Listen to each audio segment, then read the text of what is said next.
Hey everyone, so today we are diving deep into an absolute classic of Indian literature, R.K. Narayan's The Guide. It's this incredible story about identity, deception, and, what happens when a performance gets a little too real. I mean, just think about it. The whole book kicks off with this wild question. What happens when you're so good at playing a part that you literally get trapped in it? A part so intense, it might actually cost you your life. That's the puzzle at the very heart of this story. All right, so let's get to know our main guy. He starts out as just Raju, a shopkeeper's son in the famous fictional town of Malgudi. But then the railway comes to town, and with the railway comes tourists. And for a smart, charismatic guy like Raju, that means opportunity, a chance to totally reinvent himself. And just like that, he becomes Railway Raju. See, Raju has this unbelievable knack for reading people. He doesn't just point at old buildings, he figures out what people want to see, what they want to believe, and then he just gives it to them. He becomes the perfect guide for every single person. And this quote right here, it just nails his whole philosophy. For Raju, what he wants doesn't even matter. He's a chameleon, a complete mirror reflecting whatever his clients desire. And this skill, this incredible adaptability, is what sets the stage for everything that comes next. And, that skill of his is about to be put to the ultimate test. Because one day, a very, very unusual couple gets off that train. A beautiful dancer named Rosie and her husband, Marco, who is this cold academic type. And man, the clash between these two is just instant. Rosie is bursting with passion and art. She's just desperate to dance. Marco, on the other hand, couldn't care less. He's totally lost in his research and actually calls her dancing street acrobatics. You can just feel the tension. And Raju? He's immediately captivated by Rosie and totally put off by Marco. So Raju sees how miserable Rosie is, but he also sees her incredible talent. He masterminds her escape from Marco, but he doesn't just do it to be her lover. No, he sees a huge opportunity here. And just like that, we get Raju's second great reinvention, from tour guide to big shot artist manager. He doesn't just manage her. No. He completely rebrands her. He gives her a whole new stage name, Nalini, and takes absolute control of her career. He becomes the mastermind, turning her into India's most celebrated dancer. And wow, their success is just staggering. They're living the high life.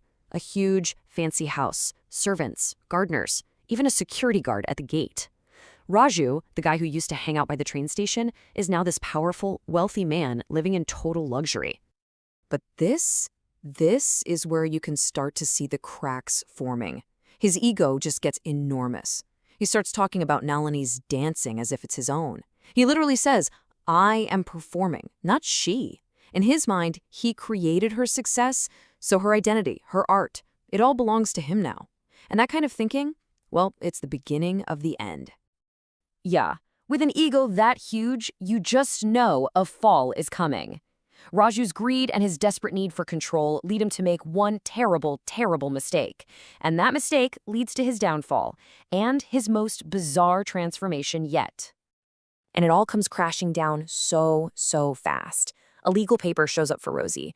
Raju, in a moment of sheer panic and greed, forges her signature. Of course he gets caught, and the arrest is this huge public humiliation. Rosie, who's finally had enough of his controlling behavior, leaves him. In a flash, he loses it all, the money, the status, everything. Okay, so fast forward 2 years. Raju's out of prison. He's got nowhere to go, nothing to his name. He just wanders until he finds an old, abandoned temple by a river and sits down to rest. And it's here that a villager, a guy named Valen, finds him. And Valen sees this bearded guy sitting there, all thoughtful, and makes a huge assumption.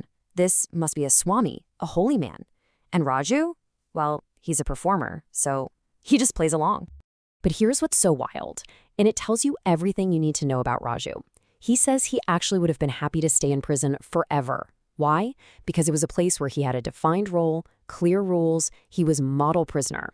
It shows you he is always most comfortable when he's playing a part, any part. So this new gig as a holy man, yeah, it starts off as a simple way to get a free meal, but it quickly spirals out of his control. The faith the villagers have in him becomes a cage, and there's just no way out. And let's just be super clear about what this role means. A Swami is a big deal, a figure of huge spiritual authority. The villagers aren't just looking for a bit of advice, they're looking for a miracle worker. The stakes for this performance, they are higher than anything he has ever faced. Then, disaster strikes. A terrible drought hits the region, and it's bad. The villagers are desperate. They turn to their Swami, and they get this idea in their heads. If he performs a 12-day fast, the gods will be happy and send rain. Raju is completely and utterly trapped. If he says no, he's exposed as a fraud. If he says yes, he could actually die. We get to day 11. He's so weak, he's just wasting away. This little white lie he told to get a meal has snowballed into this massive life-or-death crisis. He's not in control anymore. He's just an actor, and the fate of hundreds of people is the director. And the whole thing just blows up. It becomes this huge media circus. The railway, the very thing that made him, is now running special trains just to bring crowds to see him. There are shops, food stalls. An American filmmaker even shows up to film the whole thing.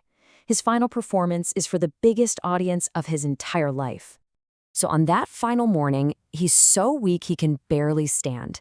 They help him down to the river, and he turns to Vulin and says these last, really mysterious words before he just collapses. Vulin, it's raining in the hills. I can feel it coming. And that's where the book leaves us, with these huge, nagging questions. Did the rain actually come? Was he just hallucinating from starvation? Or, and this is the big one, in that final moment, through this ultimate performance, did he actually become the saint everyone believed he was? We're left wondering about that blurry line between who we are and who we pretend to be, and whether a role, if you play it long enough and hard enough, can actually become reality.